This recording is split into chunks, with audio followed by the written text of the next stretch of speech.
Hello, good morning, good afternoon, good evening, everybody. Welcome to the Sunday show, the final one of the season. Arsenal finish what I would say has been quite a productive season in the league, and our squad limitations have limited us to prioritize the league over cup competitions, the Carabao Cup and the FA Cup, Europa League as well. So we've achieved the minimum for this club. We've achieved what we needed to do. We know that we're not there in terms of our squad, and we know that we need to fill out that squad and bring in more quality and flush out some of the ones that are not good enough moving forward. We're waving goodbye to Granit Xhaka, who's had one really good season for us in 6 or 7. Got to be fair. You got to be fair one about it. okay season, right? One okay season.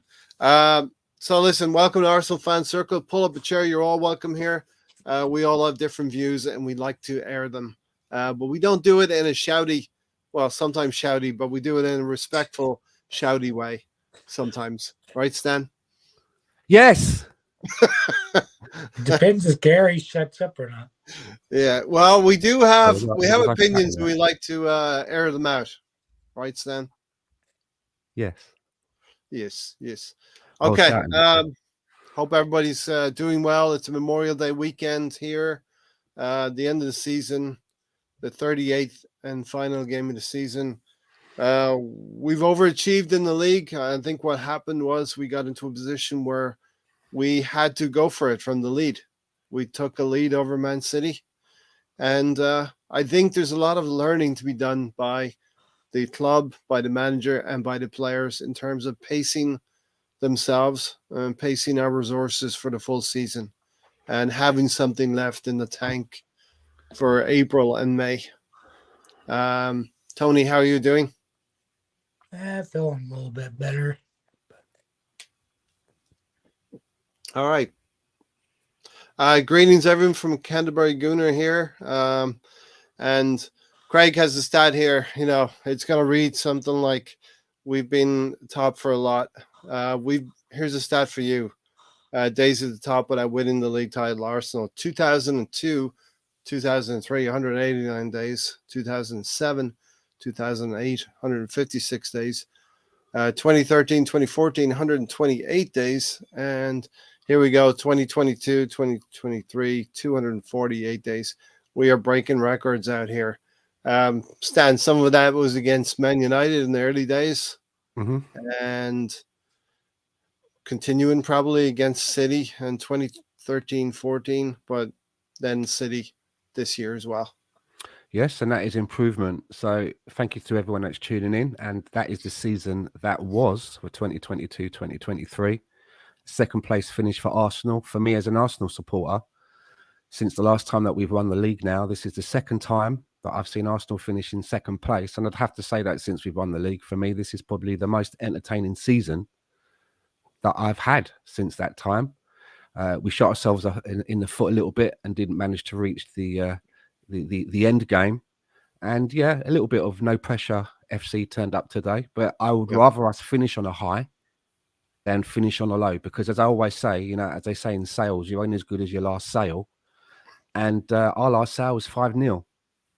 That's not too bad. You know, okay, we look at that performance and we think, why couldn't we have had a little bit of that, you know, in some other games quite recently? But it is what it is. I look forward to the next season. And hello to everybody that's in the chat box. I'll just say a few hellos. Arsenal Forever's in there. Noe, thank you for joining us. Yep. The Assembled. We've got Undercover BX with a new persona. He's obviously on another mission that he can't talk about. Gypsy Kitten. We'll just call him GK, Gypsy Kitten. Yeah. Instead of BX, it's GK. 007. 007. 2 seasons ago, the kid was 60. Yeah, this season 70, and now it's 80. Don't tell me costs have risen by 33% in 2 years. This is profiteering. And what kind of irritates me a little bit, Stan, is they bring a new shirt out for the last game of the season. They always do that. Marketing. That's just marketing, isn't it? I get that.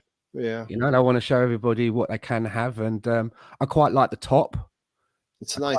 I quite like the top. I'm not sure about the socks. It looks like, you know, when your nan's making you an outfit for the school play, and she just sews some patterns onto the sides or whatever. Those flash signs on the white socks. I'm not too sure about that, to be honest. Really, I don't really go out and buy socks myself every No, season. I'm sure the majority is tops, windbreakers, sweaters, you know, jumpers, and training kit, and the I like actual the strip shorts, itself. but they're hard to find. Yeah, sometimes I have a pair of shorts for holidays and stuff like that. You know, wear around the pool and on the beach. Pair of a pair of shorts. Yeah, look. But I don't like that second kit at all, man. That green and blue thing. Have you seen that? That is going to take some getting used to. It kind of looks horrible, I have to say. Should Kind of burn looks that. horrible. It's horrid. We noticed a similar ending of this season to last as well. Coming in the last 3 games last season, we lost against Tottenham at White Hart Lane. We lost up at Newcastle 2-0, which put an end to our top 4 hopes then. And we won against Everton 5-1. So similar pattern toward the end. Pressure. Listen, there's definitely something there about no pressure FC, you know. But I think, Stan, these players are young. And that could be one reason to explain what happened in the last 2 months. I don't think it's that. I think it's not having as good a quality of players to rotate with, because as I mentioned before, Manchester City don't have backup players or second stringers. They have a squad of players that are all of a similar quality. We don't. We have our first 11 or 12 maybe, and then it goes to backups and second strings. And I think Mikel Arteta has been loath to use them because he doesn't trust them in as much as there's a huge drop off. Yeah, in a similar way that he doesn't trust Pepe. Remember Nicola Pepe? And now there's talk about binning off and writing off his because we can't bin it, we can't flog him anywhere. We can't sell him. As I understand it, in Nicolas Pepe, and I was reading it this morning, we paid off I think it was 20 odd million in the first window, and then each year we've been paying it off at 10 point something million. I think it's 10.2 million. And as I understand it, there was a payment for 2023, whether that's been paid already or not, of 10.4, and there's another payment due for next year. So at this moment, we still have to pay around 20 million for Nicola Pepe. You see, that's what's left. That's what's outstanding to the team that we bought him from. And these are the mistakes of previous years. This is a mistake from Raul, who's probably 3 or 4 years gone from this club now, and you still have to mop up the misappropriations of your transfer dealings, and this is a blight on a club that wasn't run correctly 3 or 4 years ago. But now I think we're getting our act together a little bit more, and we have to, moving forward now, see the club making returns, making profit on certain players if they're going to be moved on. It's terrible. It's a terrible indictment of the management that we brought in a player that we were planning to invest 72 million in, our record signing, and the way that it's worked out, and it looks like, you know, we're literally going to have to just like set him free without getting anything back. That has to be a lesson that, you know, whoever does the transfer part of our business should be taught about, so it never happens again. Yeah, it should be, pinned up on the wall. Don't let this type of thing happen again, ever. You know what I mean? I thought the green kid was the third kid, and the ugly yellow one was the away kid. The new away kid is shambles. Huh? I've not seen the yellow one, but have you seen the black one for the goalkeeper? There's a black goalkeeper top, but it's in the writing and the Adidas stripes are in silver. And I like that one. Out of the ones that I've seen, I think that's my favorite is the black one with silver. That's what he was wearing. That's what he was wearing today. Greg said the new away kit is a shambles. It's a horrendous kit to have. Man City have had horrible ones down through the years as well, away from home. Our European pedigree needs to upgrade big time. That's a sign of a big club progressing. Yeah, we got to go into Europe next season. We're going to have probably lively conversations of a Champions League. Are we just in it to participate? Or are we in it to win it? You know what I mean? and there's probably going to have to be a learning curve, Tony, at the highest level. I disagree with you though, right? I didn't give an opinion. I can't remember who said it Thursday, but they were mentioning, like I did, you have the first team players playing. Almost every cup game, we had 10 of the starters play. Doesn't matter how many minutes they did, they played. So we fielded strong teams. It's a misconception that we fielded weak teams. Yeah. It's just that Arteta doesn't know how to rotate, still doesn't know how to. And as good as the season is, we win 3 games out of the final 10. Still finished 5 points behind City when they lost today. Mm-hmm. And we're ahead by 8. I feel, though, Tony, if City needed to win today, they would have won today. If City needed to win against Brighton, they probably would have won against Brighton. But there's no way to know now. We didn't bring it to the last weekend. We didn't. We threw it away. And it makes me mad seeing it today, how it was clicking and all that. But the main thing, Trossard, play the fucking guy. Yeah. Yeah. For the first time in 10 years, we had 2 players with 10 plus assists. One of them was Trossard with 7-8 starts. Yeah. The other one's Bukayo Saka, right? Yep. Assemble says, Stan, didn't Arsenal have a green and blue kit sometime during the late 80s and mid 90s? Yes, I remember that one. It was never as gack as this one that's coming out next season. No, I've not seen the yellow one either. Tire marks. It looks like a zebra pattern. It looks like a zebra pattern, even, has that round blotches, like a pavement. You ever see the pavement markings that has random indentations on it? Yes. I hated the Puma ones that had 2 or 3 shades of blue. Those jerseys were terrible. Performance in the Champions League next season has to be a top priority when it comes to assessing managerial progression. And I think we're gonna get tweaked in the group stages because every team loses a game away from home in the group stages. It's about navigating through the group to get to the next stage in springtime. So every team navigates through the group stages.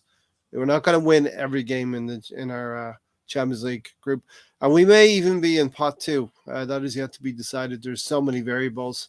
Arsenal third kit is green and blue Adidas stripes on. Okay. I do love the 3 stripes running down the sleeves on the long. This one, like the 3 gold stripes at the top of the shoulder or the long sleeve, I think BX talked about. We won't be competitive in Champions League for probably till the 3rd crack at it. I actually feel that the standard in Europe is dropping a little bit, so I'm going to set a marker without any real knowledge of. We should be getting to the quarterfinals. We should be getting into the springtime in the Champions League.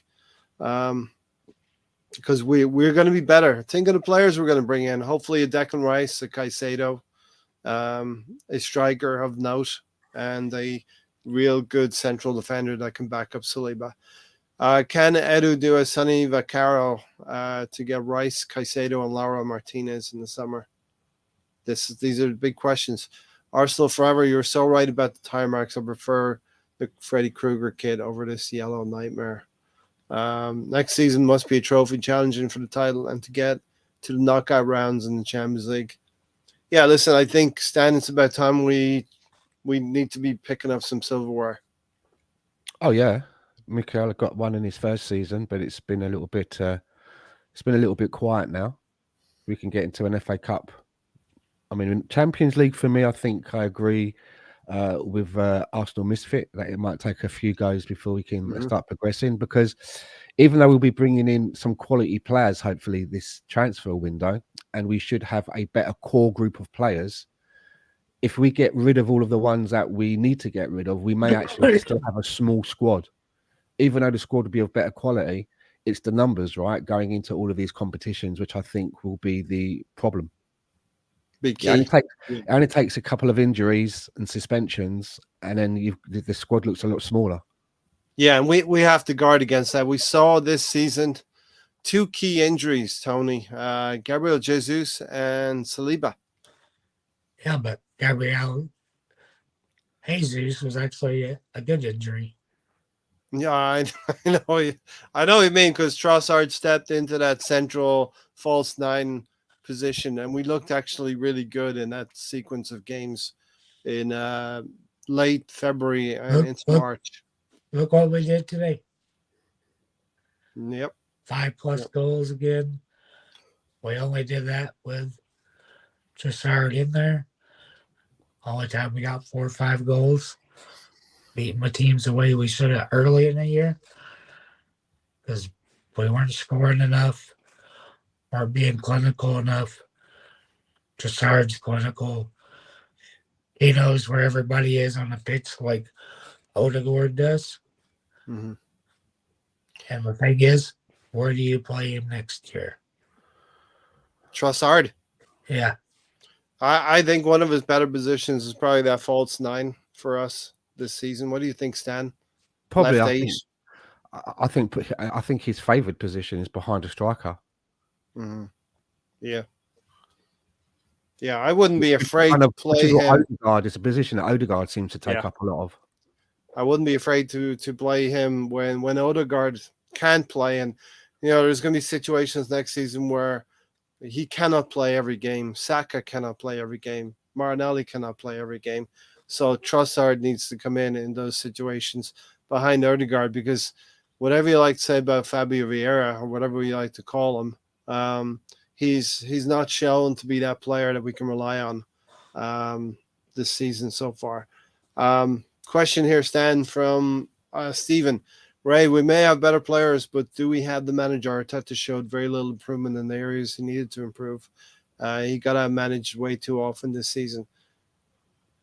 I just don't think there's anyone else out there at the moment that I would sort of rather bring in with the group of players that Mikel has put together, because this is really his team.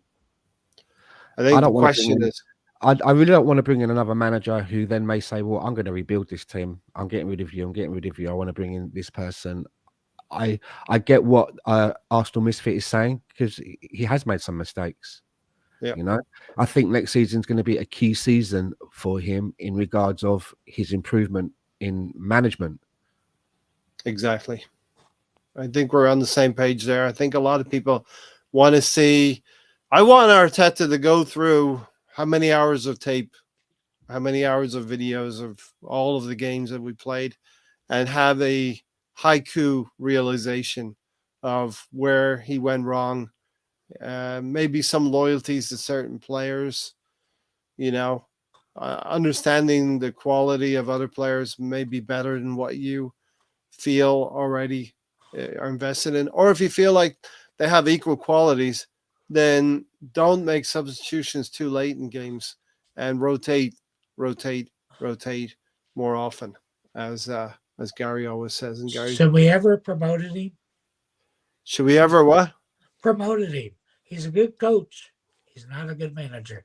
Yeah, but he's been probably key in identifying the talent. Whether you say we got our first choice targets, second choice targets, or third choice targets, yeah, the ones that we brought in, Tony, have generally been pretty decent. How many of these 70 million players have we got? We don't need 70. Every week, every transfer window for the last 4 transfer windows. What, we've been targeting 70 million players and not landed them? Is that what you're saying? Okay. Yep. Okay. I mean, I think everyone's relieved that Mudryk didn't come in. Just a bit. And João Felix. I don't know. Yeah, João Felix. I don't know who the other 3 or 4 players were, Tony. Generally, we haven't gone for the really high-priced players. Vlahovic, yeah, that's one. There you go. To And Tony's we couldn't defense. get Casado either, could we? That No. was more down to the club not wanting to sell to us rather than the player. I've got a former Leeds player. Now Yeah, we are going to be going into that arena pretty soon with Declan Rice. A lot of reports saying he's coming. You know, it seems quite confident that a lot of the groundwork has been laid, and Declan Rice will be Reports coming. today that we've already made a bid. So Yeah, that's the kind of player, Stan, that will elevate us, that will make Arteta's decisions better as well, because better players make a better manager as well. as long as whoever we bring in has another player in that position that can rotate with them, and we're not back in a situation where you've got rid of a Partey, Jack has gone. You know, we bring in a Declan Rice, and then he's expected to play every single game and play all, you know, get burnt out, not looking fresh near the end of the season. That's one of my biggest worries or concerns. We can talk a little bit more about Declan Rice. I think at that age, that Party will be okay being a backup. All right, so I told you I had a theory about to share with everyone before I came on. Hear me out here. I feel like we've been trying Kivior at that left back position over Tierney, because we know Tierney's gone. But the better part of my theory is Partey being played at right back. And I think we are trying Partey at right back, not only to make room for Rice to come into midfield, but also because there may be a genuine concern about Saliba moving forward next season, and more so his back injury, I would say. And that Partey's been tried at right back because we need to play Ben White as that right centre back. Do you think there's any validity in what I'm saying, Stan? I don't know if it's a needs must or it's more of a shift in the manager's mind, because we see, for example, at Brighton, we see Casado playing a similar role now at right back and coming in to the inverted. The same at Liverpool with Trent Alexander.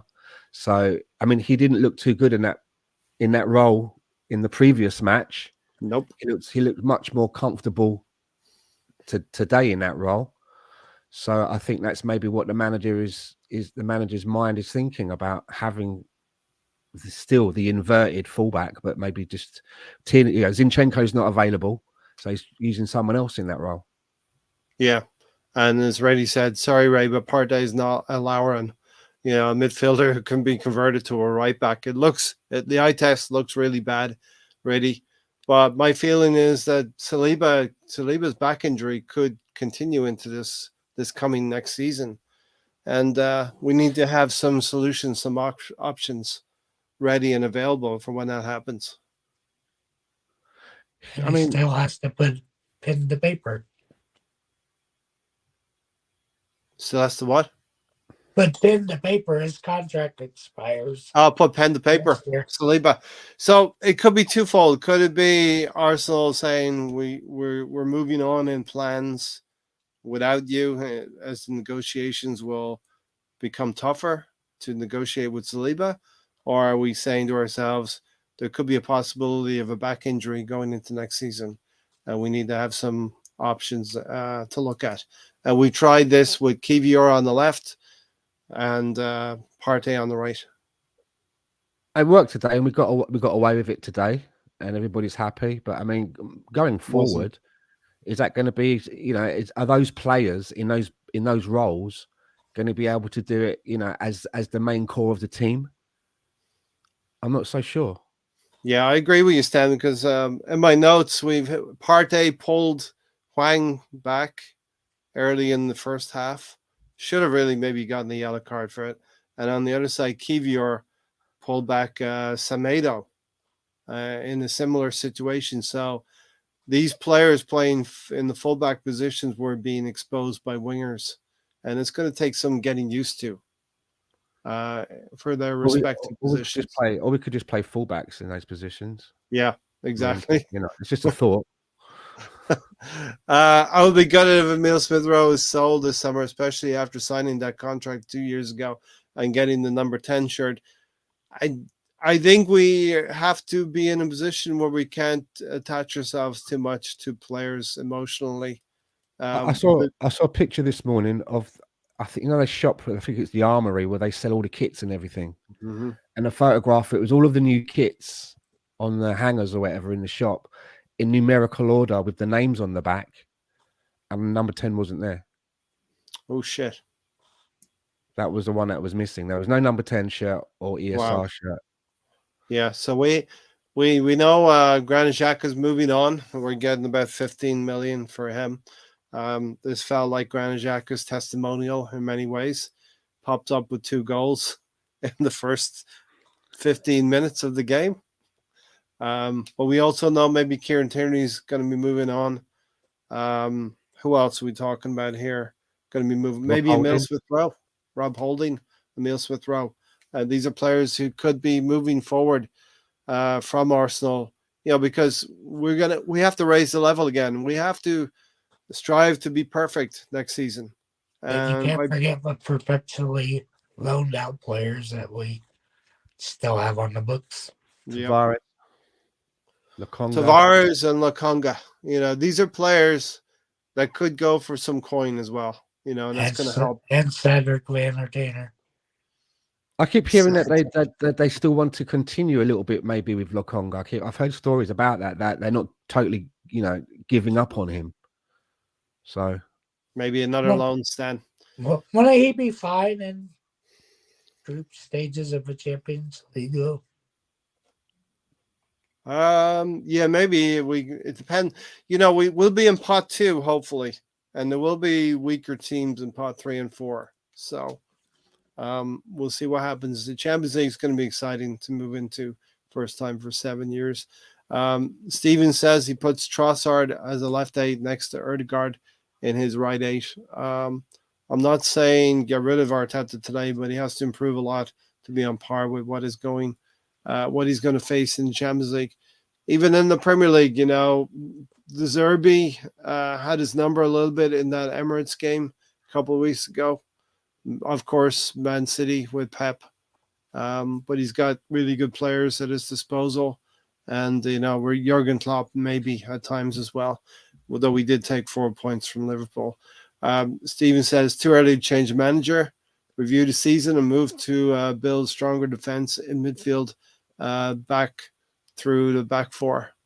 Yeah, listen, if we retool again, go again, we know where we were deficient in this past season. And we know everybody knows the areas that needs to be improved. Mudrik's chase scared the hell out of me and made me question Edu and Arteta. I agree with that big time. Yeah. To me, Arteta has to make up his mind. I want a back 3 with attacking wing backs, which is what he's doing. But just not with third player all the time. And the back 4 with two fullbacks. Cody's forcing this wing back thing. Yeah, I get you. I see you. They're Tony. wing backs. Is Zinchenko not a wing back? Partey's not a wing back. Another's Kivior. They call it an inverted fullback. If you're going to say an inverted fullback is the same thing as a wing back, then I can get behind that. But they're called 2 different. They're things. attacking, isn't it? A wing back. Rather a touchline. It's a mechanism to get an extra body into midfield, and it's worked at times doesn't matter this if he's season. 10 foot either direction, right? It's not really, the thing is, right, it's not a new thing, because I remember, when I buy my annual game of FIFA, which I haven't bought in a couple of years, but when I set up my team in career mode, there is a button where you can make your fullbacks play inverted, and I never knew what that meant, so I left it alone. And now that I do know what it means, I'm still leaving it alone. So maybe Pep is a master at that game. You know what I mean? He knew about it. That's where he got his tactics from. Yeah, but he went better. He went four center backs. Yes, he went 4 center backs when he realized he needed those to defend wingers. I don't know why we can't do that. You got White. Pep realized his the problems in his back line. He got rid of Cancelo, who was an issue in his squad, and now Cancelo's won the league at in 2 different countries in the same season. Steven I said mean, to you me, do that with Tierney, Kior, Gabriel, White. mhm. To me, when I saw the lineup, it looked like what Pep did with 4 centre backs, with 2 at left back and 2 right back this season. Yeah, listen, I think they're playing along the same lines. You know what I mean? KVR has an Ivanovic feel about him. He got a goal today. We didn't get away with it last weekend, did we? No, and it didn't. At times, it didn't look great as well either. Really, but we need to take the time to look at this formation and see if those players are going to fit in at times for us. Jesus, Yeah. Martinelli, Saka, Erdegaard, and Ramsdale kits were up. You can't tell me that Tommy I S. was laughing at Mr. Tom's comment. He said that Leeds will Yeah. be back in the Premier League by the I time see. Ray I makes see it here. I see this it on my content. feed. I just have to get to it. Well, they're going to be back pretty soon, then, Tom. You can't tell me that Tomiyasu, White, Tierney, and Zinchenko did have to pull an opponent's neck this season. They all got beat. Yeah, it's part of the game as well. You know, they were chanting, "We want you to stay," at Xhaka. Harry Samuel. Heaven one of forbid, those. you know what? Yeah, heaven forbid we should find a better player and choose to upgrade on him. Do you know what I mean? To improve the team. Heaven forbid. Well, he scored 2 goals today, Stan. Oh, well done. Could have had a hat trick after For the 30 first minutes. time in his Arsenal career. Everyone knows the EFL is where real football is played. Yeah, Mr. Tom really wanted you to stay in the Premier League, but it didn't happen. Everton and Leicester didn't cooperate. Fair play, Xhaka. Whatever happens, he's been a wonderful servant to the club. Here we go. How? 1 season out of 7. It's just, He's it's just turned like up, Stan. He's been there every day. I mean, Brady's just trying to pull our leg. did you know that Scott Carson is still on the books at Man City? Scott Carson at 37 years old, probably just to, you know, help with their homegrown quota. He's on 40 grand a week. He's not a great servant to the club. It's just there. It's like Phil Jones at Manchester. Phil Jones is still at Man United. But I wouldn't call him a great servant of the club just because he's there as like a cobweb. There'll be a trolley in Liverpool with stolen wheels. Ready. Stand inverted LB t-shirts, left back t-shirts. Yeah. Hey, that could be an idea, Stan. What for the Inverted shop? My cup is inverted. Food for thought there. Food for thought. Scott Carson signed a new contract this week. All right, so yeah. I think Stan, the left side is still in need of some work now. Granit Xhaka is going to be leaving. That left aid is going to be leaving, and maybe we know that Zinchenko is not. Well, we know he's not defensively sound. Is the right side pretty good to go with But next why season? can't he just go in the Xhaka role? Why? Because he's shit in midfield.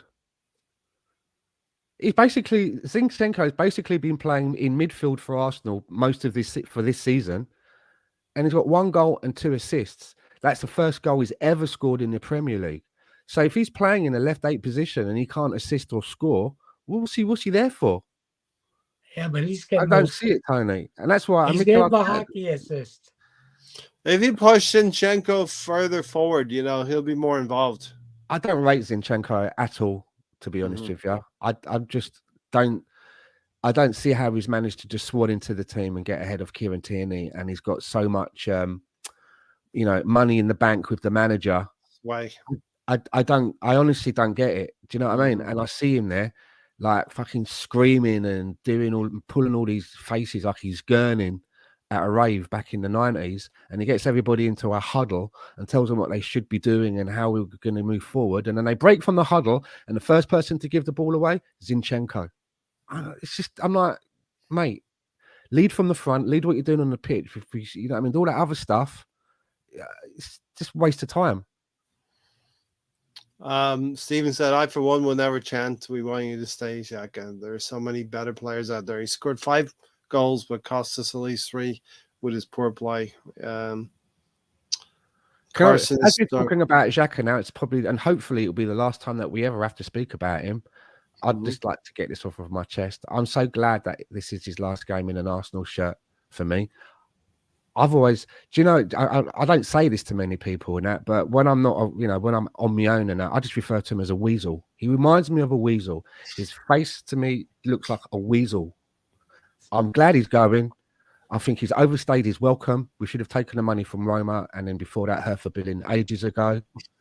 I don't understand why people are so like distressed. 40 million euros.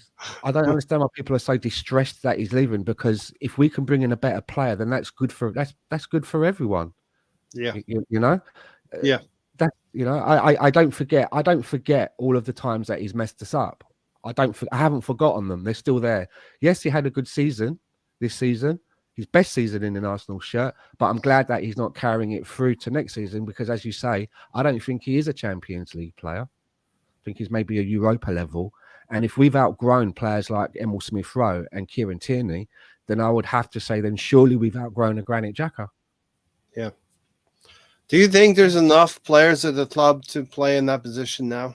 Trossard, Vieira, maybe Zinchenko. Or do you think we need to go and bring a player in for that left eight position? Not good enough. Declan Rice can even play in that position at times as well. It would be nice to have somebody where that's kind of like their stamped on role. You know, we've got a stamped on role and somebody to back them up.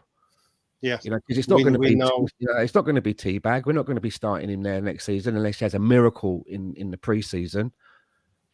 Who else is there at the club? Thomas Partey could maybe play there with a Declan Rice behind him, or vice versa. But is that really what you want? A Trossard maybe, but I'm not sure with that if he's going to what he's like working in a more of a box-to-box role where he has to get back and help out whoever's playing as the single pivot. I don't know what he's like. I don't know what Trossard's like at doing that, because I think that's what you need to have, that quality to play there, because you would see Xhaka sometimes would come back quite deep to help out, because he does have that defensive, that defensive area to his game. We played him as a 6 for, basically 6 seasons, 5 or 6 seasons. So yeah, maybe so. I really liked the idea of Mason Mount. He isn't. I don't look at him as a Chelsea cast-off in the same way as I did as a Willian or a Jorginho. He's 24. I think last season he got something like 10 goals and 11 assists, or 11 goals and 10 assists, and he didn't play for the whole season.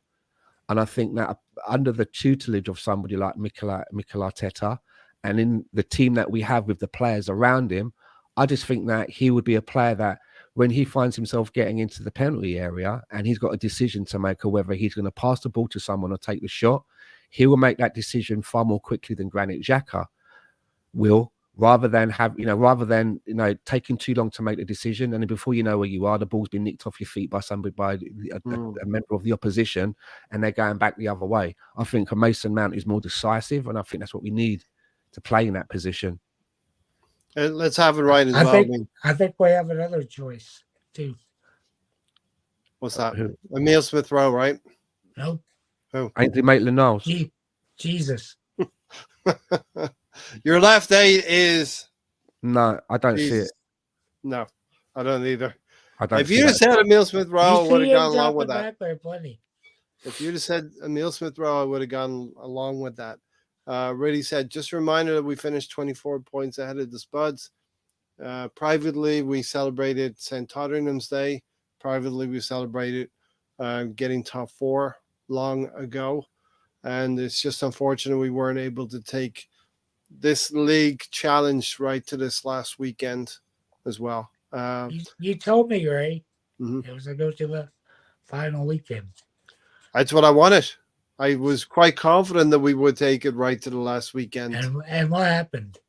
City won. Fell away. City lost, and we won on the final weekend. Still 5 points up. Yeah. Spuds and Chelsea in the shit waist deep. Yeah. I don't see either of these two teams being involved in the top 6 next season. Do any of you see the Spuds or Chelsea being better? Spurs were I thought they'd be a lot better team than they were with the signings and stuff. Mm-hmm. But I think they got it. I was kind of flipping back and forth listening to We the have different to. games, and they said what Spurs need is identity because they went from being this attacking team to kind of semi-defensive team. But They went from a counter-attacking team is what yeah, how they're set up now. So there's a lot of work to be done there. There's a lot of work to be done in Chelsea, and I don't see them either of them being in the top 6. We have Unai Emery doing a great job at Aston Villa, Brighton coming good as well, and Brentford. I still think he deserves manager of the year. Which one? Unai. Yeah. He took a pretty dour Aston Villa team. They were 15th or 16th, and he took them to Europa spot. I think that's pretty good. How does Unai Emery get the manager of this season ahead of a manager that may win the treble, or even ahead of Mikel Arteta? I'm not giving a manager the season, but he's done a very good job there. You know sorry, I thought Tony was giving him the manager. I said I would definitely be up there. Tony would nominate. When compared to what is out there, Xhaka had an average season, nothing special. It's Ozil all over again. Segment of fan base is overblown what he does. Yes, true. I like that. Quite true. I do like that. Tony City didn't give a monkey's toss about Brentford. They've got Inter coming up. Exactly. So if they would have wanted to beat Brentford, they would have been more competitive today if they needed to be. Spurs will have to rebuild, and Chelsea's rebuild would be very hard. Aston Villa finished in the Conference League position. European, still Europe. Tony, you're right. Manager's season should be Gary O'Neill. Yeah. Okay, so Granit Xhaka is moving on. He scored 2 goals. First, a headed goal from a Gabriel Jesus cross. Had certainly a testimonial feel to it. A last game of the season feel to it with nothing on the line. And Wolves certainly were on the beaches as well. But we took care of business. We won quite handily. Granit Xhaka scoring another side foot finish. And that's probably the last we'll speak of Granit Xhaka, Stan. Okay, 26 minutes, Stan. Bukayo Saka, the future of the club. He scored his 14th goal of the season in the Premier League. Oh, surprised to see him even in the lineup, to be fair. I would have preferred him to have been on the bench. Yeah, a lot of people were saying that, why are we risking this player when he's been suffering with an injury in the last few weeks of the season? Oh, that's right. That's right. I heard something about this. He's been carrying an injury, so why are we playing him then? Even more so, why would we risk him in the game where there's nothing at stake? That doesn't make any sense. Listen, and he came off today because of injury. So we Stan and I are pretty fair about Arteta. We think he's good for the club. All of the things he's instituted, but Stan stops at the angel. He doesn't like that song. But apart from that, we agree on a lot of things. Mikel Arteta has been good for the club. He's brought a lot of belief and a lot of togetherness with the club, and I think he believes. I know he wants the best thing for Arsenal. Now, the best thing for Arsenal may well be Mikel Arteta himself improving more than the rest of the squad improving next season. I think Mikel Arteta needs a lot of work on himself this summer as well. I'd really like to know how he is, when they're doing planning or even during the game when they're looking at what's happening. All right, Gary. I'd like to know what he's like when it comes to other of his coaching staff around him and his assistant manager when they're making suggestions to him. I'd like to know how open he is with suggestions coming at him, or whether do you know what I mean? He's very narrow-minded in how how he runs the manages the in-game We management. didn't see many clues in that documentary, All or Nothing. So, Gary, just bring you up to speed. Maybe you've been listening.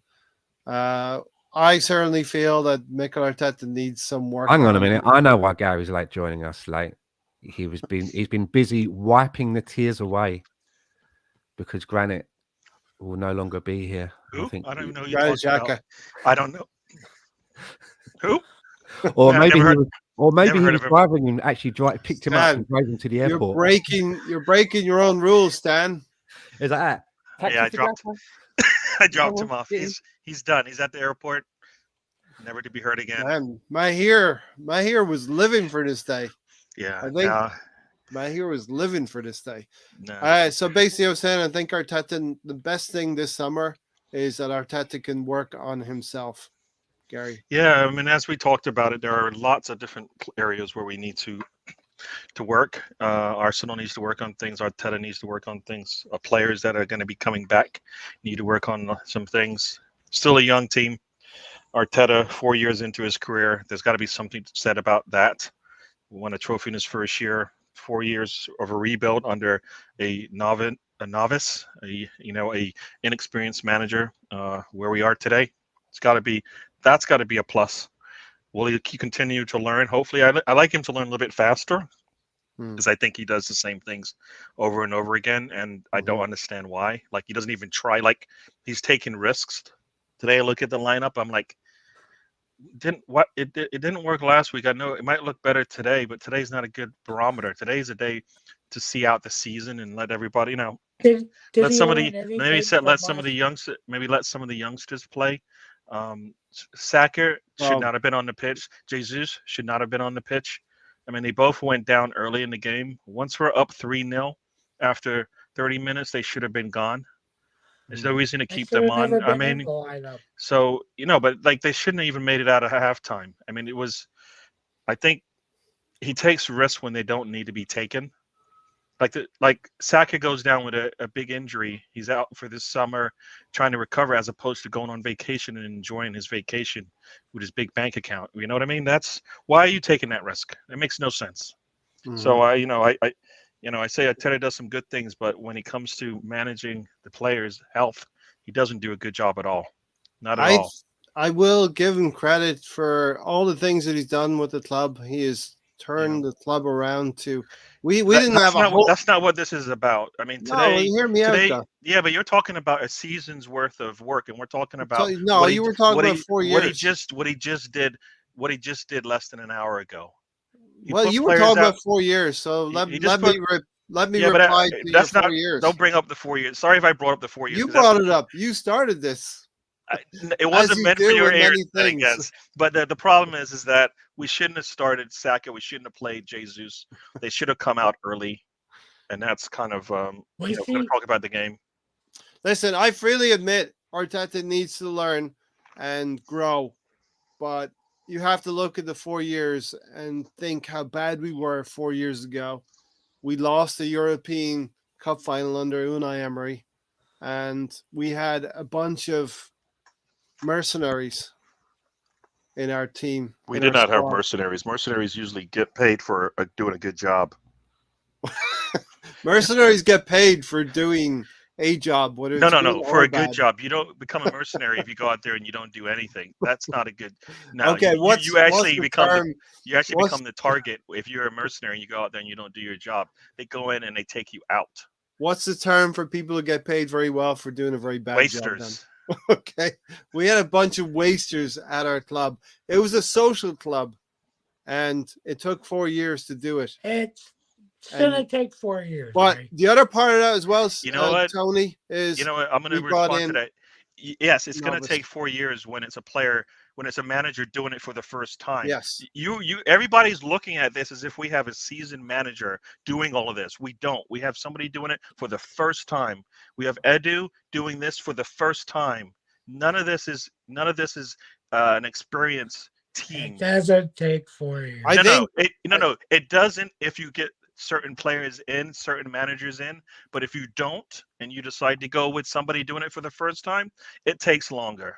That is Well, true. I You can't think compare. You can't compare what Howe has done, what De Zerbi has done, what Pep has done, what Klopp has. All these managers you're talking about have 10 years of experience of actually managing.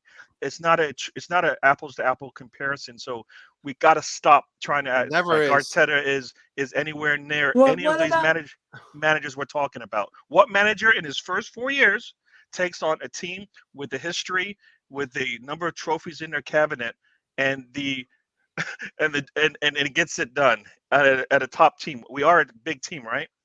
We are a So big team. Gary, we What teams? we we What were manager's done yes. that? No, you Okay, I'll can't answer find you. one because they don't exist. Because usually, a big teams don't go out in there and get novices to take over their club. They don't do it.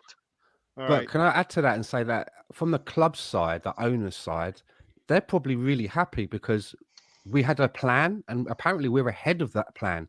If we'd finished at in fourth place, they would have still kept him because we're actually finishing second is ahead of where they thought that we should be. So he's got plenty of time, I think, when it comes to the owners. Do you know what I mean? Whether that's Yeah. right or wrong, I don't know. In my lifetime of supporting Arsenal, I have had 5 managers. 5 managers since 1987. George Graham, Bruce Rioch, um, Arsene Wenger, number 3, right? And then basically Unai Emery and Mikel Arteta. So if you think Arsenal are going to fire Mikel Arteta because we finished second, it's not going to happen. You know, Arsenal, whether you like it or not as a fan, we don't get to choose what the club do. And yes, Gary, I get your impatience, and we all want to win. I'm not impatient You because are. we You didn't. wanted Arsenal to win this season. I get it. No, I when no, no, no, no. Impatient. I don't. Okay, maybe we're talking to you. You're You pinning me say on numerous it. times Arsenal want to make you wait. Yes, they do want to make us wait, but they have Arteta, so we can't. As much as we want to, I want to. We should be winning. We should have won the trophy this year. Yeah, we should have. We should have played much Yeah. better in the cup matches, but we don't have. This club is not set up to do that. So I can get upset with the results, but in terms of where we sit, in terms of where our goals are, we're not going to get there yet. We're not anywhere close to competing with City on all 4 fronts. So I'd say we're close. we're not competing on all 4 fronts against City. No way. No way. We're not even at Liverpool level, and they can't even keep up with them. So to say we are, I think, is a stretch. I think we got a We few don't have a key world-class pieces. player in any of our positions on the squad, and you need at least one. A lot of these teams have 2 and 3 that are competing, and guess what? They can't keep up with City. It's not an even playing field in terms of where we sit and where they sit. We still have a Yeah. ways to go I to get compete that. on all 4 fronts. Yeah. Can we compete on all 4 fronts? I don't believe so. All right. Stuart Houston was a caretaker manager, but yeah, it was for half a season. So you could throw him And in, Freddie. Stephen, and Freddie for 6 weeks, right?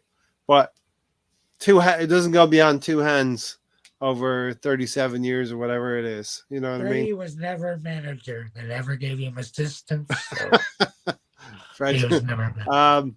Gary is right about mercenaries. To answer Ray's question, what do you call someone who gets paid for doing a bad job? A football manager.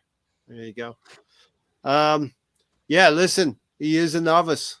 And I think Mikel Arteta came in a phase where Manchester United brought in Ole Gunnar Solskjaer and Chelsea brought in Frank Lampard with limited, Yeah, but both of them with limited experience, you know?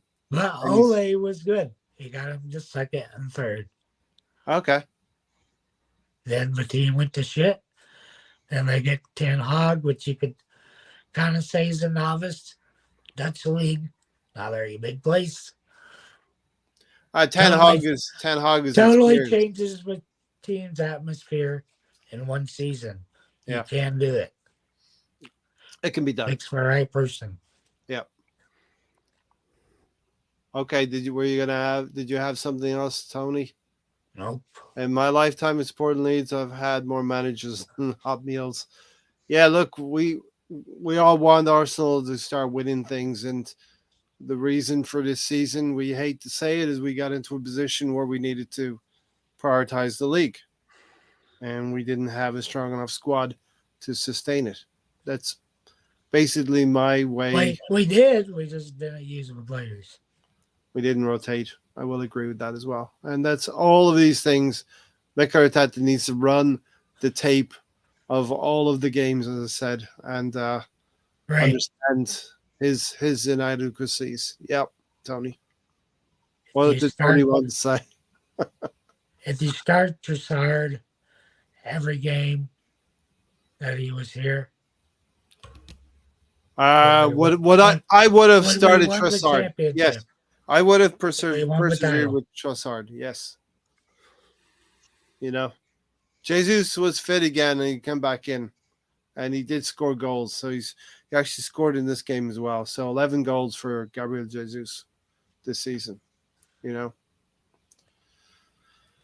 we need more, but he was injured for a large part of the season, so it's likely to think that he could have gotten close to 20 goals this season. Well, why can't he be one of the wingers or a backup winger Yeah, instead of absolutely. we keep looking at spending We talked about that. 7 million on a winger. It's Yeah. ridiculous. Yeah, I mean, when he put that cross in and Jacques is in the box, you're like, Jacques is in the box heading in balls, and then Saka does the same thing, puts the ball in, and Jacques is there to put the ball away. You're like, and Jacques isn't even one of our better, clinical strikers, or attackers. So imagine if we got somebody who actually is better in the box. I mean, because his third attempt is where, you're like, oof, that was somebody different. He would have a hat trick right now, and that's why we want better. We want better. We didn't want necessarily to let Saka go, but we needed to improve on what he does. Technically, I think there are better players out there. I think all the intangibles, which people keep bringing up, I think we're past that now. It's all about technical attributes that you bring to the squad, and we need better than what he's got. I mean, if you look at our starting 11, which is our weakest position, it's Xhaka, right? So if that's the case, and we can do better there, why not? You fix the weaknesses that you have, Mhm. right? He would be the weakness. Not that he's terrible. It's just we can do better there. Can we do better? Do you think our left side needs a bit more work, Gary? Left 8 and We need depth, but we don't. Like our starting 11 can win us a league, right? We don't have depth is the issue. But if you're going to fix your starting 11, the first place to go would be, right, for me, Xhaka starting, right? I don't know, pick another position and you have a decent player there. Partey can't go a full season, so you need an answer for him.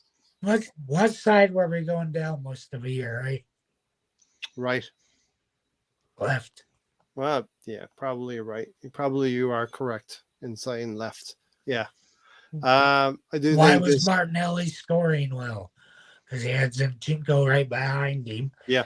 He had Zaka coming up, filling holes. And he had So that Jesus makes defenders cover up players. Usually defenders short because you're overloading the left side.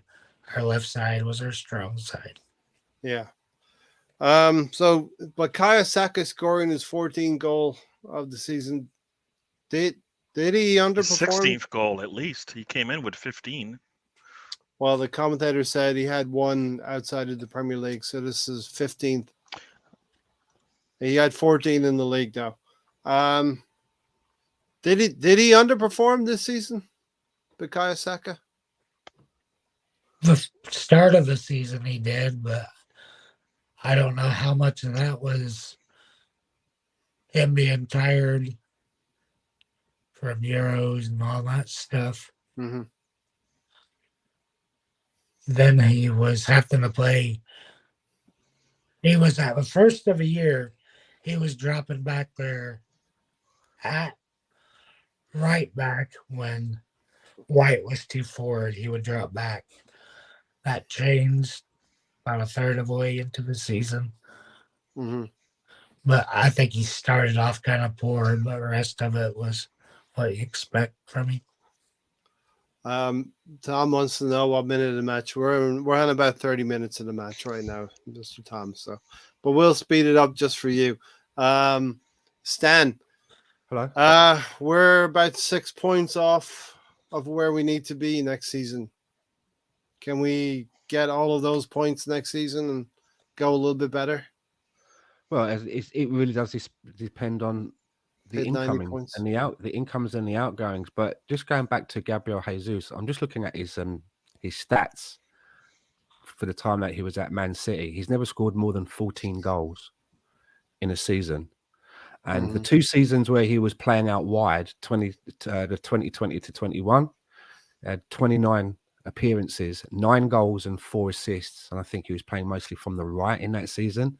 And then the previous season, his last season, he played 28 matches and he got 8 goals and 8 assists, which is not a bad return if he's playing off of the wing and he's not starting every game and he's being rotated. His highest, as I say, was in 2019 and the 2020 season, where he appeared 34 times and he scored 14 goals and got 7 assists. The year before that, there was a bigger drop-off. He played in 29 games, got 7 goals and 3 assists. And then the year before that, 2017 to 2018, in 29 appearances, he got 13 goals and 3 assists. And in his first season, he only appeared 10 times. But in 10 times, he got 7 goals and 4 assists. So I think what the numbers show us is that he can be quite effective playing out wide. And I'm not sure why it's never been really looked at. My only guess is what I said before, is that I would imagine that when negotiations to bring him in started, and we said, you know, hey, we're interested in you, I imagine that he probably said something like, listen, wherever I go, I need to know that I'm playing through the middle. Yeah, no problem. Yeah. Come. So it's never happened, right? So Jesus could be the answer for the wing. Steven saying Stan Jesus is not the answer. We need more as well. And apparently, if you want to get your comments up front, you just stay grey out a little bit. So it's probably quite true, actually. If I get some smoke, I'm going to show it. You know what I mean? I'd swap Jesus for Mitrovic. No, I wouldn't switch it. I would just bring him in. I mean, I think you had talked to Tony about Saka and how he did. I think on the whole, if you look, like you said, if you look at the final results of what he did this season, he did exactly what we were hoping for. I mean, he got over 20 goal contributions. He actually got a double-double. I mean, he's the third best player in the Premier League in terms of goals and assists. I mean, and we don't even think he did a good job. He could have done better. So once again, you look at Erdegaard, you look at Saka, and you look at their numbers, and you go, you know, they've achieved a lot of things, and we don't even think they did a good job. So there are things that they could have worked on, and they could have got better, and they could have, you know, I don't think their numbers are going to change much next season in terms of where they are today, because they're going to have to play in the Champions League. They might have to play later on in some cup games, probably, but the numbers will probably be exactly the same. But we're expecting them to have some European numbers to add to that tally, right? So I would expect us to, hopefully we'll see similar numbers, but then now they're going to have those additional numbers in the Champions League now. So I don't think anybody should be looking at what they did this season, look at what they do next season in the Premier League and go, well, they just stayed around the same. I expect it to be that way. They shouldn't have to play 30 plus games. I mean, Saka played in every game but one. Everybody else played in about 36 games, 35 plus games. And those are starts. Those aren't even like coming off the bench. You know what I mean? Like, we need a better bench situation so we can have players that can get 10 plus games started, you know, so we can rotate them around if we're going to compete with the big boys, as they say. So Saka's played in every game for the last 2 seasons. 38 games this season, 38 games last season. Yeah, that's a lot, isn't it? Yeah. And he's had his England, and in between that, he's had England games as well, right? So he doesn't sit for those. The right rest, like and Southgate plays him as much as Arteta does as well. You know, it's what mad happens when you think about it. What happens when your nickname is Starboy, I suppose. You know what I mean? Yeah. Everybody hears that quickly. Jesus, 11 goals, 6 assists, and out for 4 months. That's not bad for 2/3 of a season. You know, I mean, if you look at what Nketiah did in his place, right? If you go on the assumption that Nketiah probably would have been Jesus playing when Nketiah played, and you've got almost You got Four or five. 15 Yeah. plus. You got over 25 goal contributions from your striker. That's probably a good deal. Yeah. So an uninterrupted season for Gabriel Jesus could have been 15, 16 goals, and maybe 6 or 7 assists as well. I don't think it would improve much. you think if he missed, how many months did he miss of football? Like I don't Premier think- League football, like 100 10. days. You're saying about 10 3 to months, 15 I'd say. games he missed. He Yeah. wouldn't have played better. He missed He 3 wouldn't. months. He wouldn't have opportunities to score in any of them. I don't think it'd improve much. I think you were. He would That's a have stretch. he would have a fatigue that the rest of the players. He had. missed 3 months of the season. Yeah. 3 months of the season. 3 About months of 12, rest. 12 games he missed. Yeah, Jesus did score the 5 goal targets that Stan had set for him. Actually got 6. He came back with 6 goals in the second We were hoping half. to get those 5 goals, like probably 4 and 5 games ago. You know what I mean? Yeah. Because we needed some more goals from him in that stretch. I think he score enough for us when we needed him to. Not really. No. So I don't see us getting a clinical number 9 this summer. Going to be incredibly difficult. Yeah. Yeah, listen. That brings in another conversation. That will be a deeper one. Why wouldn't Southgate play him for under 180 minutes? His obligation is to win games. Okay, I'll tell you why, Mr. Tom, because when you get a Leeds player that's playing for England and it's one of your best players, then you'll understand it. he had one. He had Tyler Adams, and he knows. This summer he would know that if Tyler Adams is still a Leeds player when the season starts up, he'll know that because that will be Tyler Adams. Unfortunately, Leeds got relegated today, so Tom, we're thinking about you, and we hope you bounce back next season. With Leicester and Southampton is going to be tricky down there as well, but hopefully you come back quickly into the Premier League. This summer will be more competitive than last summer, as more clubs are fighting for a limited pool of established players. I don't think we see the transfer tussles we used to see 20 years ago. I think everything is pretty much ironed out behind the scenes. But I think that the fact that a couple of the big heads, as I call them, haven't qualified for Europe may leave them wanting a little bit. Similar to where we were, a season or 2 ago. We had money to drop on players, but they chose other destinations because we weren't able to offer them the best football. So we may be ahead. When a player's getting offers now, we may be further up the pecking order because we're able to offer that along with the wages, along with good facilities. But playing at the Champions League is a big draw. Yeah, listen, as I said, I think at the end of Gary's live stream that he just finished a little while ago, we can't see this as the end of something. It has to be the beginning of a cycle, and where we have dragged our club up from the lower reaches of 8th place twice and into the Champions League now with all of that money, all of that nice money that comes along with it. I think 96 million. There's a lot of money anyway, right, for finishing second. I forget the figure. One of you will have that. I thought it was 113, but they may be a little bit more added into that. There's a lot of money just coming second place in the league. I thought it was 150 something. Yeah, 159 or something like that. And add the expected revenue from the Champions League into that. That's your war chest, pretty much, for this summer. Where you would say, but I mean, is there a significant difference between 5th and 2nd? It would be a reasonable amount of money. Yes. Like, what are you thinking? Like half? I would 50? say probably 40 million. Okay.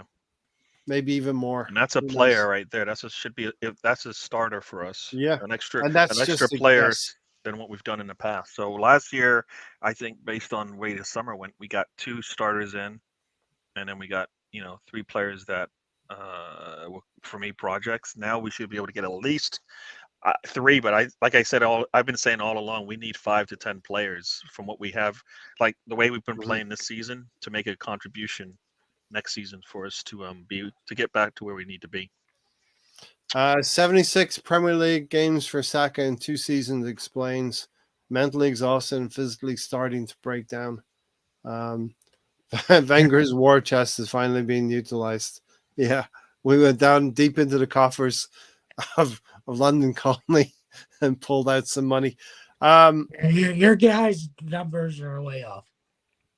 I was just guessing. I saw something, a tweet, so I'm already 100 going by what the internet said. First place is 44 million. That doesn't Second sound right. place is 41.8. Are those the Third's bonuses? Because 39.8. Maybe It's it's the- combined with Champions So League. are you talking about the It's finishing the money? Premier League prize money. That's what by Tony's pool. talking about. What you actually get is you get a merit share, and then you get a total prize money. So the merit share, for example, for Arsenal, we finished second, is 36 million. The total prize money is that figure that I mentioned, 113 million plus a facilities payment, which I don't know what that is. And it's not much of a difference really between first and second, because first place, City, they get 115 plus that facilities payment. And the merit share, we get 36, they get 38. So there's Now, not a lot of differences. You know, if you go all the way down to the bottom, the team that finishes in the 20th place, they get a 2.5 million merit share, mhm. and then their total payment is 79.5 million plus this facilities payment that I don't know what that is. Yeah, and I think I understood from Tom yesterday explaining the parachute payments. If you get For relegated those from that the go Premier down, League, right? yeah, when you go down, you get a certain amount of money. And Tom explained the next season you even get more, not more, but you get a reduced amount, and then the third season you get a final payment. So it's all there structured to help that club that got relegated to build themselves back up into a Premier League figure. Really said, we'll see how serious KC are this summer from their investment. This is the thing. They don't put their own money in, ready, but they will sanction sales. They will sanction money set aside for buying players. So KC will allow Arsenal to move in the market. If I wake up tomorrow and see they're selling the club, that would be a cause for celebration. Yeah, you never know who you're going to get, though, you know. I suppose when things go bad, you can complain about the Cronkies, but nobody's really talking about them when we're winning. We've won 26 games this season, which equals the amount of games that the Invincibles won. It's just that the Invincibles didn't lose 6 of those games, and they drew the 12 as well as the 26. So I feel we're going to move pretty soon. And whereas I thought this Declan Rice thing, Stan, would drag on a little bit into summer, from what I'm hearing, it could be done. Declan Rice could be done, let's say 3 or 4 weeks from now. Well, they need to move quickly, and we did that. I think the last window we got things done fairly quickly, didn't we? I mean, even with Zinchenko, before he officially signed, we took him away with us. It was the 4th of July for Jesus and the 22nd of July for Zinchenko. Yeah. So we got our stuff done.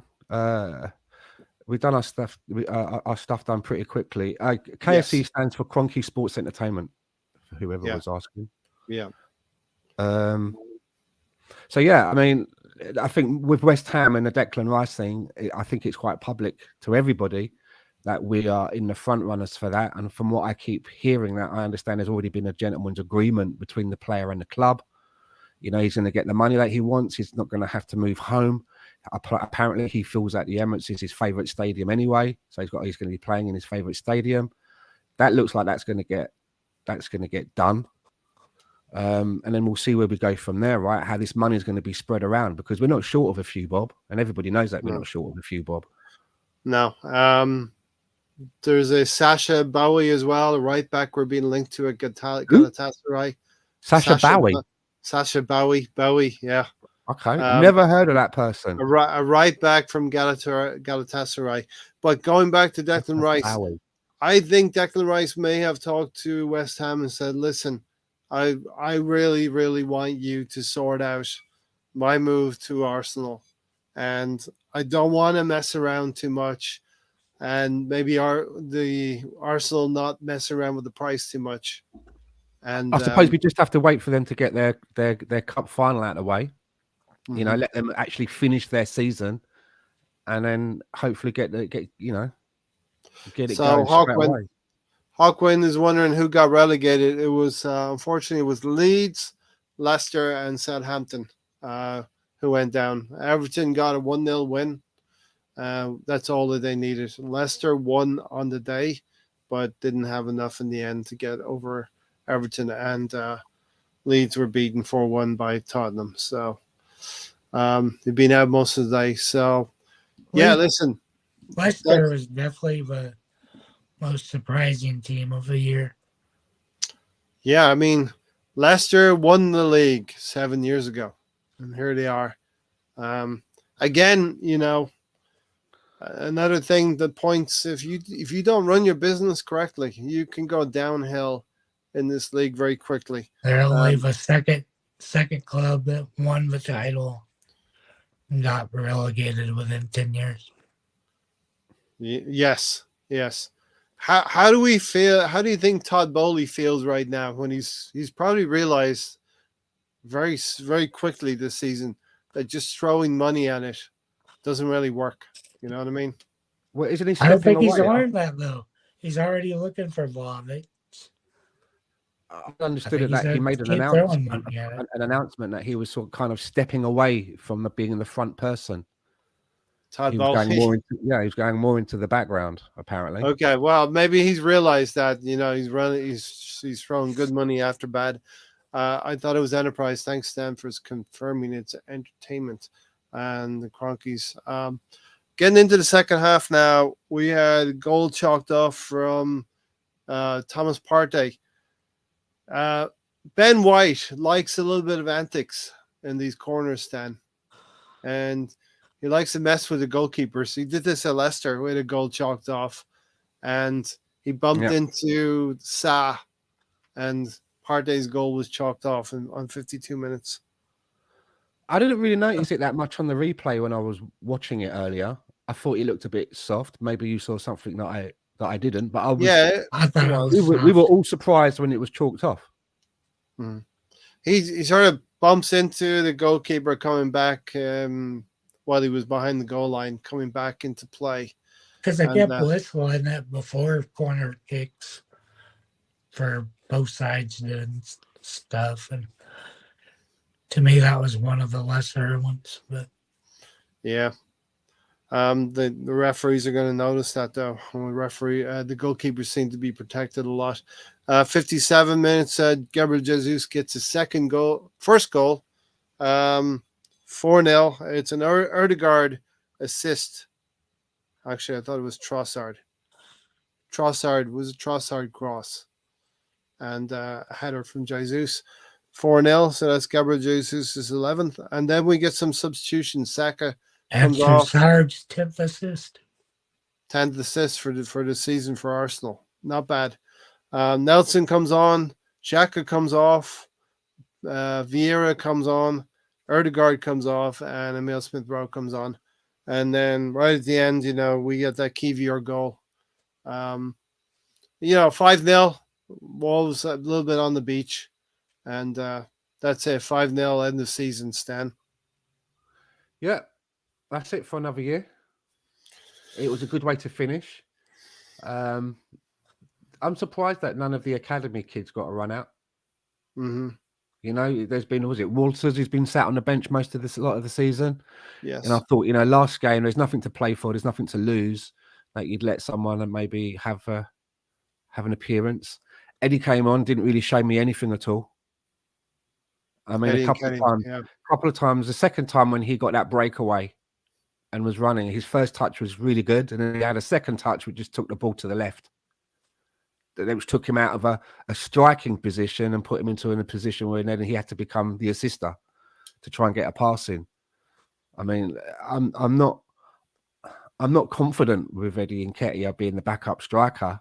I still think that we need to bring in another striker though, because if we're going to be on four fronts and in a competition like the Champions League, if somebody gets an injury in the first month and they're going to be out for a few months, we're stuck with one person.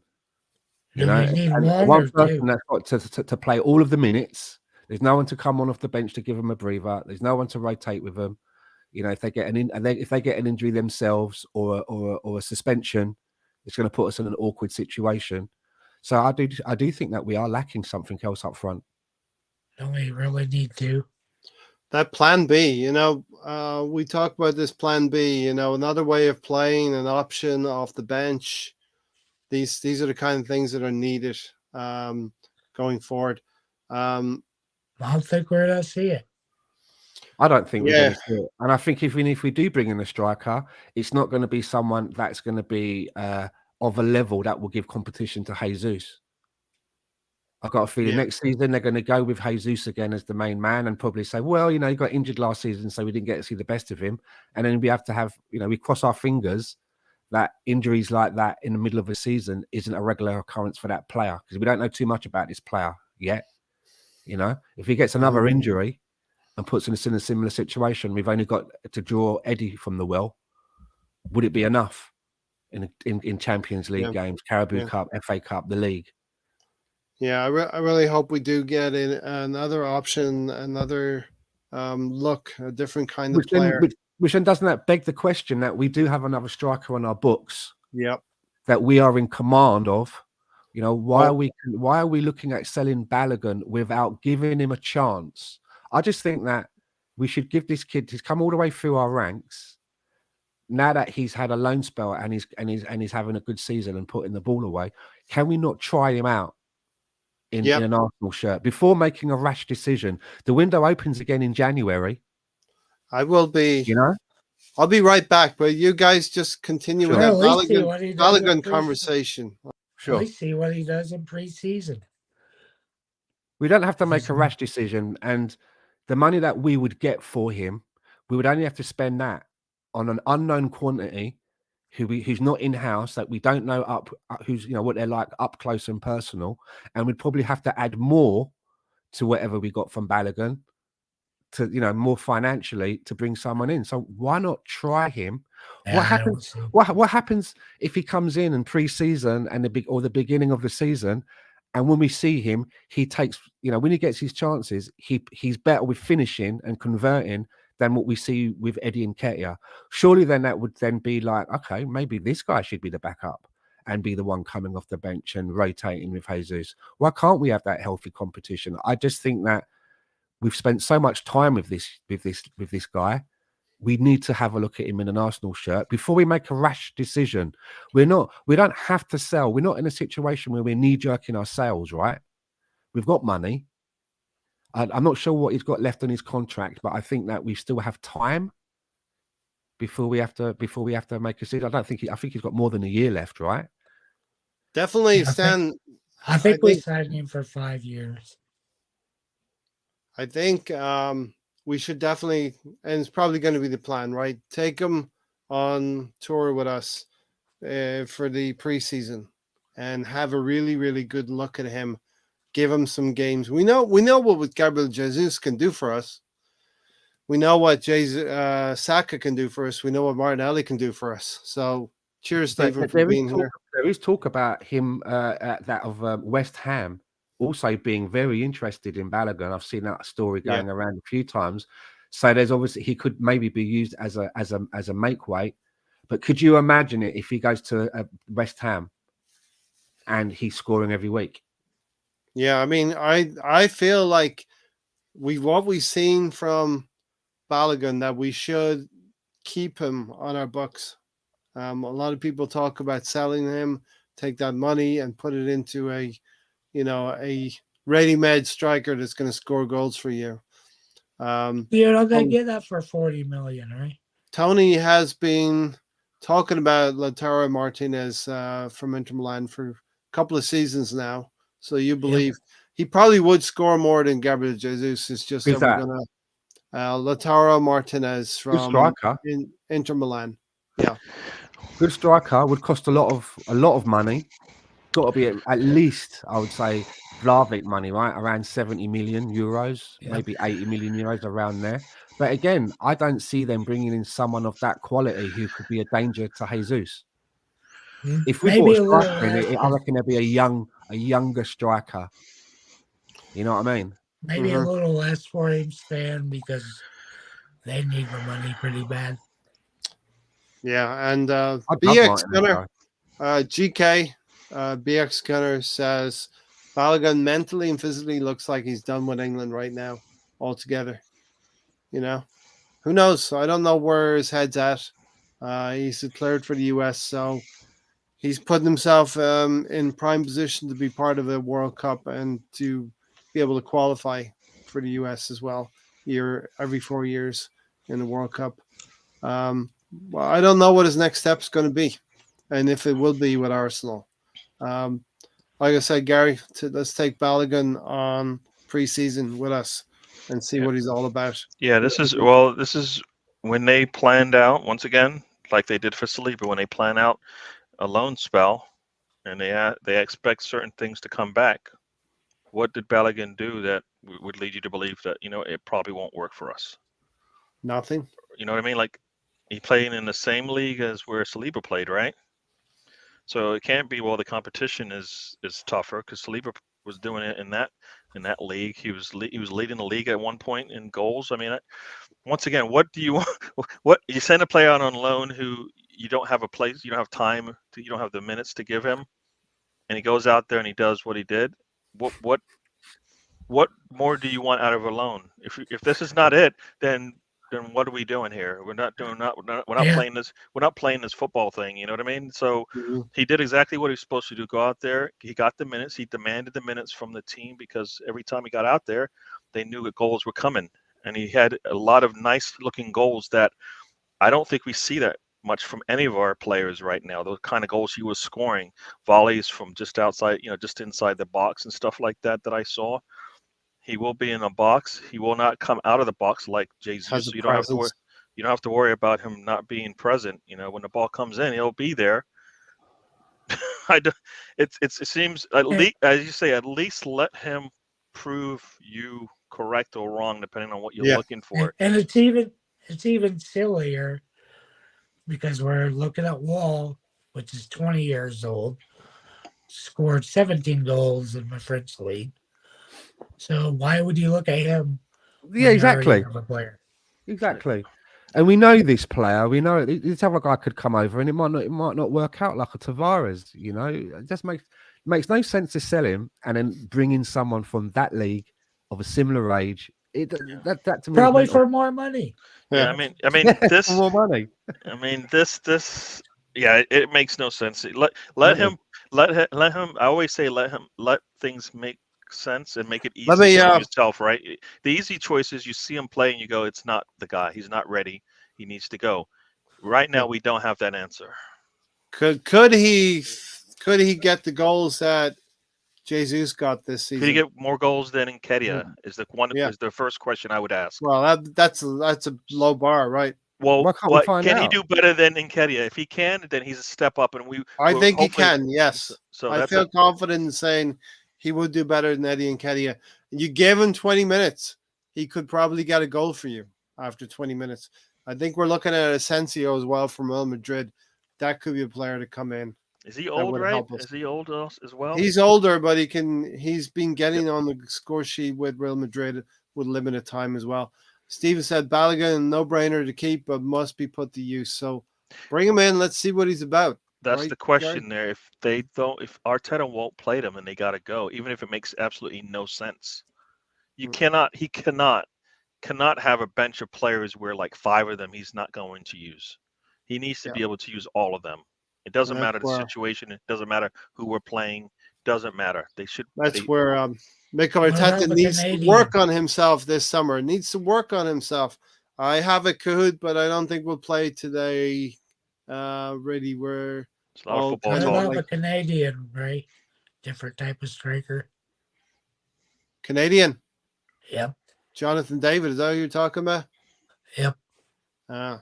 Apparently, Mikel has started contract talks with Arsenal over an extension to his current deal. So is that Balogun? Didn't he just get a contract?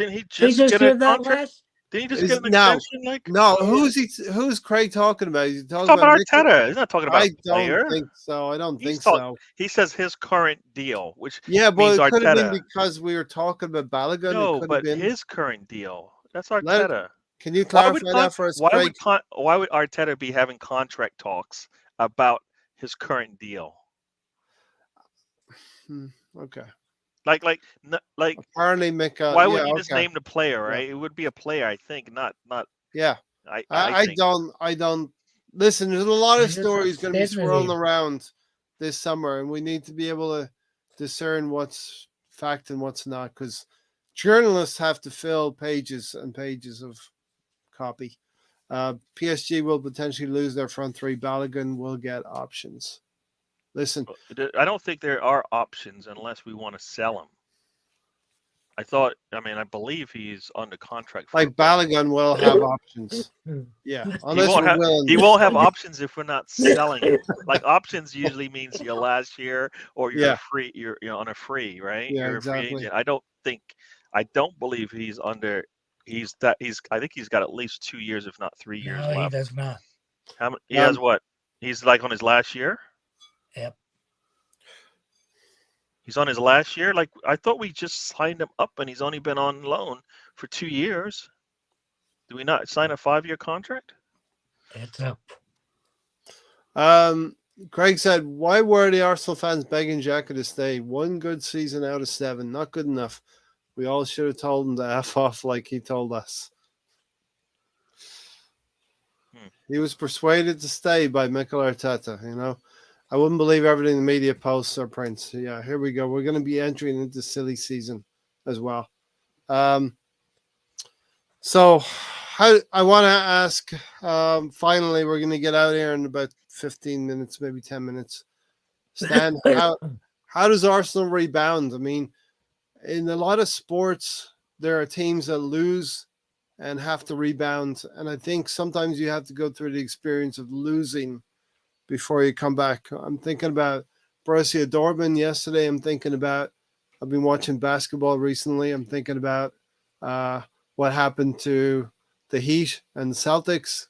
The Heat lost that game in dramatic circumstances and have to come back on Monday. So how does Arsenal redouble their efforts? I mean, I think going through an experience like this might galvanize us to be better. Well, I think every a year lot of under it just depends on the manager, really, for me.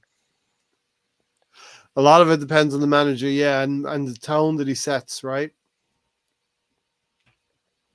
And learning from his mistakes, Yeah.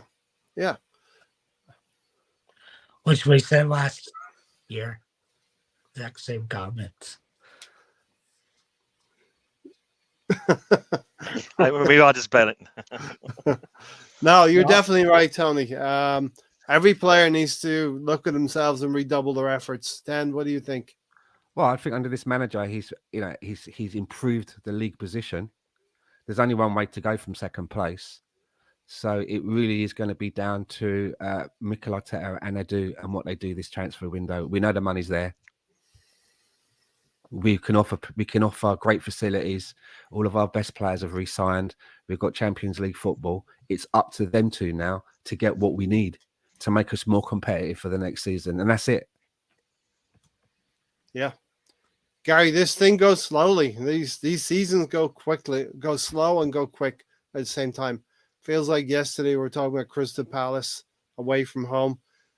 Tony talking about our lack of control during that game. I learned a big thing from you this season, Tony, to take your opinion as just an opinion and not get triggered by it. Yeah, you know what? Instead of last Easter, you're trying it's to in the eye of kill the me. beholder. And like I just look, Balogun's contract ends in 2025. So we still have 2 years on his contract, so he's not going anywhere unless we want to sell him at this point. But yeah, no, we forgot the question now. What was the question? I don't know. I'm sort of thinking about the Heat and this Boston Celtics and the Heat. Okay, Stan, what question did you answer? Because Ray's trying to throw me off here. He asked me what I thought we needed to do to come back and retool for next season. Redouble your efforts. Look at Dortmund. What happened to Dortmund? How do they come back? We need to get one starter, at least one starter for the for the 11.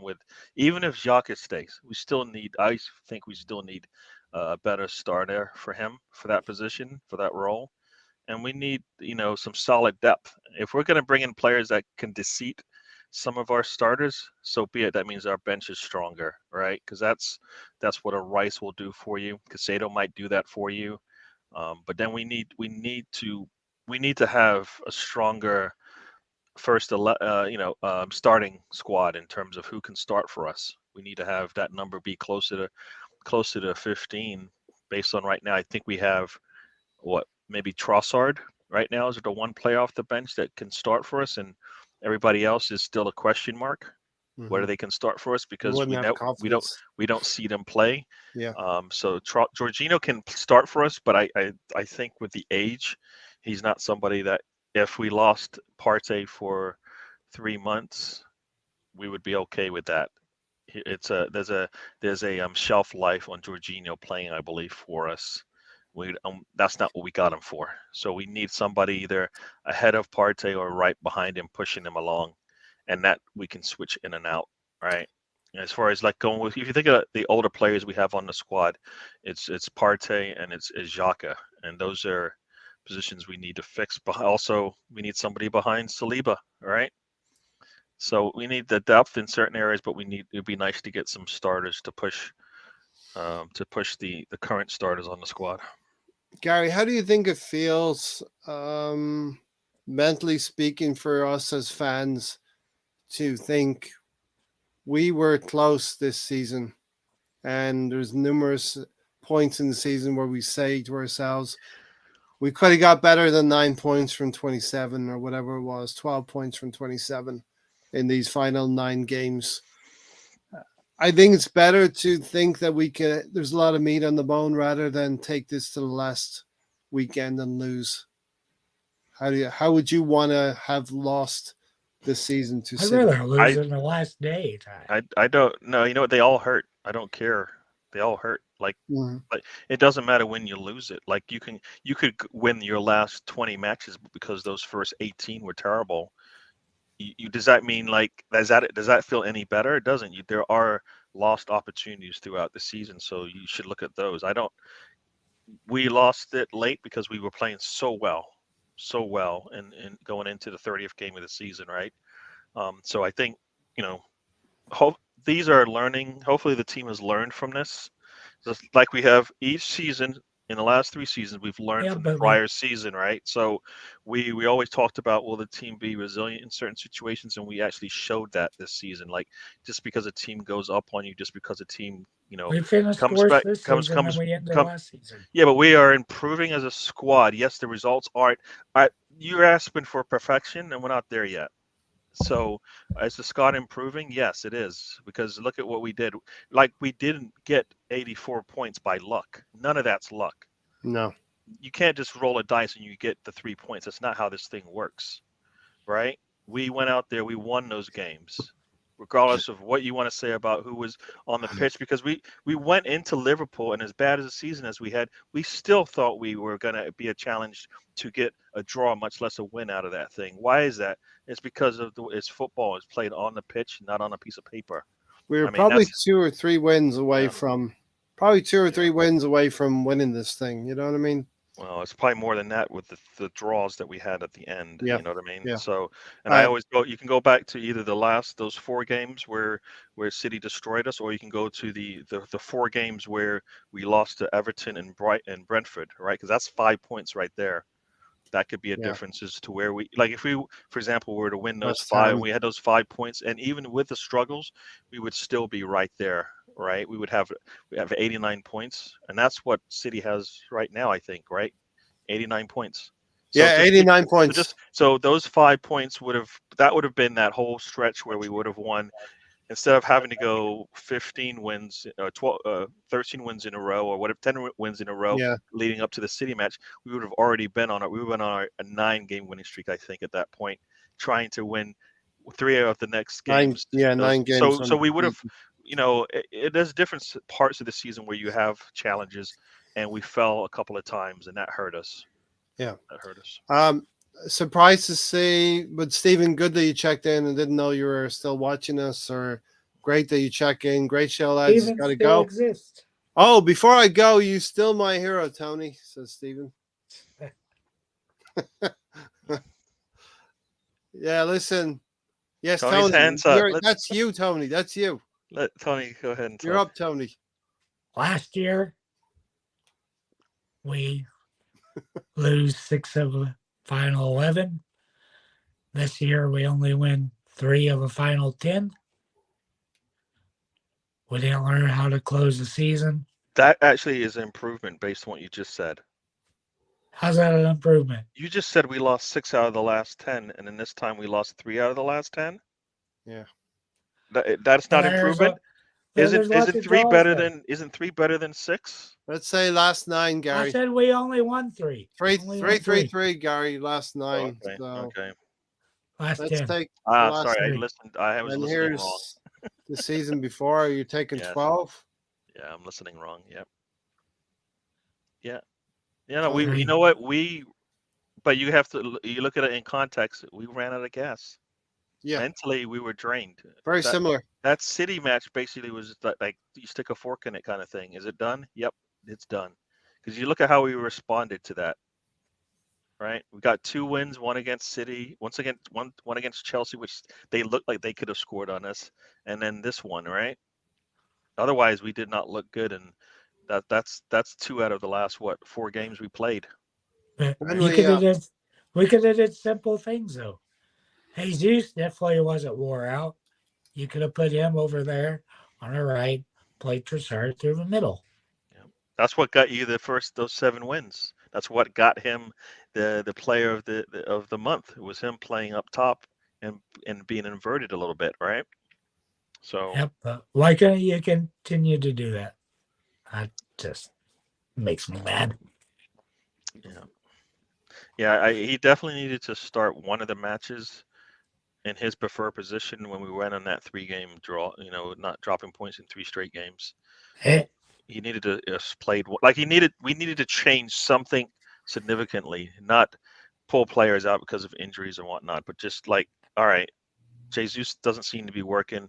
Let me see. I got this Trossard guy here. Maybe I should bring him in and see what he can do in the same position. And maybe if I really want to play Jesus, I'll play him on the wing. Everybody was happy with Saka probably getting a rest, right? I think And- the drive and with for Trossard, we also seen we would score the 4 or 5 goals that we were wanting all year because we're clinical. Today, we were clinical again. yeah, but look, Wolves really didn't turn up. We have to say that as well. The drive for perfection continues. Today we had 14 shots, 8 on goal. We scored 5 of those 8. Yep, those are acceptable numbers from you, Tony. Look at last season, we missed out on 5th place. We missed out on top 4. We got 5th place on 69 points. We won 22 games, drew 3, and lost 13 games last season. This season, we lost 6, drew 6, and we won 26 for 84 points. Improvement of 15 points, Stan. 8852 are the numbers, right? Mm-hmm. All right, so definitely room for improvement again, but we are improving, Gary. Yep, we are. Like I said, we are improving. I mean, you look at, I think as I said, going into this, looking at this season, Arteta knows how he wants to play, and the starting 11 shows us how we want to play. And I think if you have so he did a good job there. He still has to work on all the other things, but in general, yeah, he did that. I mean, I was just looking at it. Harry Kane won a trophy this season. He's got a trophy, all-time leading scorer. At that team, so he got a trophy. I think he's holding a trophy. Think about it. Your team finishes 8th, and you get a trophy. Pretty good. I saw this from Craig on your channel, and the props that he gave you and what you did, Gary, on your channel. But it's also nice to see it over here. Yep. Ray and the panel, for me, thank you for your content you have done all season.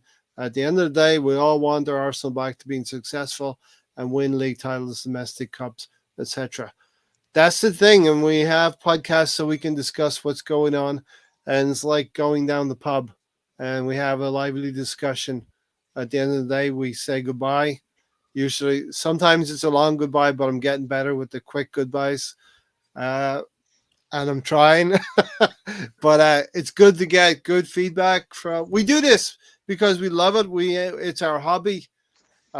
Despite popular opinion, there's no M&Ms Right. being sent out to anyone. There's no. Yes, Tony. About 45 minutes ago, you said would you do another 10 to 15 That minutes? wasn't 45 minutes ago. It was about 15 minutes. Anyway, Why do we you will want to leave go, it. Tony? Why are you actually bringing up stuff you don't even want to do? You don't want to leave. I was saying what Ray said. No, I know, but you don't want to leave. So But why? Ray said he Bring it. just improved Don't on bring his. it up, Tony, because you don't want to He leave. said he just improved on his goodbyes, and he's I'm Oh, improving on the. oh, you're I right. don't know why You're they looking call it. for enhancing his performances at the end of shows. So there you Yes. go. Tony, you have a podcast with Tom a little bit later. yeah. Cool, Nelson. All right, you better get some rest for that, Tony. Gary, thanks for joining after your podcast as well. The end of the season. We'll come back on Thursday night. Stan, thanks for being here as well. Always, always I appreciate all of you. Sam, Mahir, and Alonzo too. So, yeah, just it's a heads up if I can. The trip won't be on tomorrow. It's a holiday over here in the States, so the show will be on Tuesday. So if you're around Tuesday, same time, we'll be doing that. All right. Thanks everybody for a great season. We didn't win any silverware, but Harry Kane picked up an accolade. Big up to him. Thanks everybody. We are out of here. Thanks for watching. Hit the like, subscribe if you're new around here, and we're out of here. We'll see you on the Thursday night forum. Take care, everybody. Arsenal win 5, Wolves 0.